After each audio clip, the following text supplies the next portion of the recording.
이 금융당국이 저축은행 신용평가 시스템 개선 작업에 본격 시동을 걸었습니다. 이 불합리한 대출금리 산정 방식을 개선하는 과정에서 이 저축은행 업권 전반에 걸쳐 대출금리가 인하될지 주목됩니다. 이충우 기자입니다. 금융위원회가 올해 저축은행 업권을 대상으로 추진하는 주요 개선 과제 중 하나는 대출금리 산정체계 합리화입니다.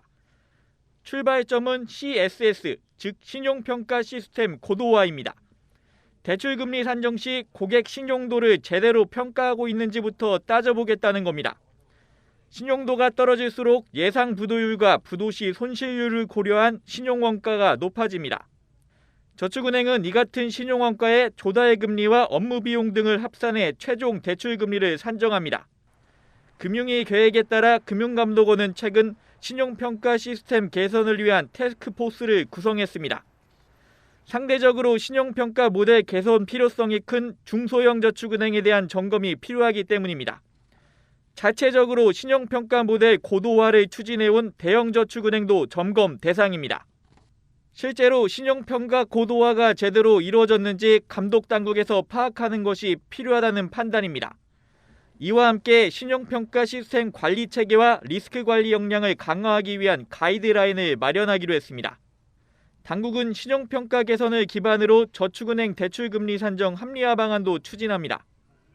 고객 신용도 평가와 별개로 대출금리 원가 요소별 현 산정체계 문제점을 검토하기로 했습니다. 당국은 모집인을 통해 고객에 대출을 제공할 때 발생하는 모집인 수수료가 모바일 이용 고객에게 전가되는 문제가 있다고 보고 있습니다.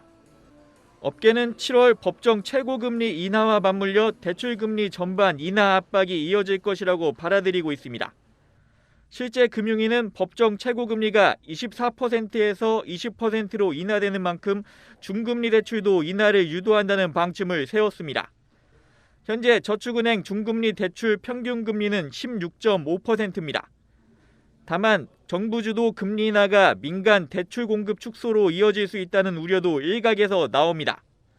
이와 관련해 금융당국은 저축은행이 코로나 피해 차주 대상이 아닌 가계 신용대출을 과도하게 늘리고 있는 것이 문제라고 보고 있습니다. 금융위는 저축은행 대출은 지난해 20% 증가해 모든 업권 중 여신 공급 규모가 가장 커 유의할 필요가 있다고 밝혔습니다.